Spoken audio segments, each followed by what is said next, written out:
এবার দেখো বোর্ডে এই ম্যাথটা আছে, সেটা কি বলছে, cos অফ 105 ডিগ্রি এই ভ্যালুটা কত হবে। তো cos এর ক্ষেত্রে আমরা একটা ফর্মুলা জানবো, সেটা কি, cos of a plus b, এটা সমান হয়ে যায় cos a cos b minus sin a sin b। তাহলে এই ফর্মুলাটা আমাদের এখানে ইউজ করব। তাহলে সেটা কীভাবে ইউজ করবো, আমরা আগের একটা ম্যাথ করেছিলাম sin 15 ডিগ্রি, সেখানে কি বলেছিলাম, জানা থেকে অজানার ভ্যালুগুলো নির্ণয় করবো। তাহলে cos 105 ডিগ্রিকে আমরা কি লিখতে পারবো, 105 ডিগ্রিকে লিখতে পারবো আমরা 45 ডিগ্রি প্লাস 60 ডিগ্রি। তাহলে 60 40 100, 105 ডিগ্রি হয়ে গেল আমাদের।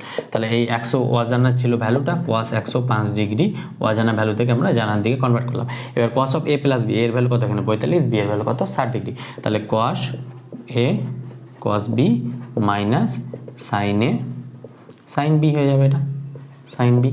তাহলে এখানে cos 45 ডিগ্রির মান কত, 1/√2, আর cos 60 ডিগ্রির মান হচ্ছে 1/2 minus sin 45 degree 1/√2 sin 60 degree, sin 60 ডিগ্রির মান হচ্ছে √3/2।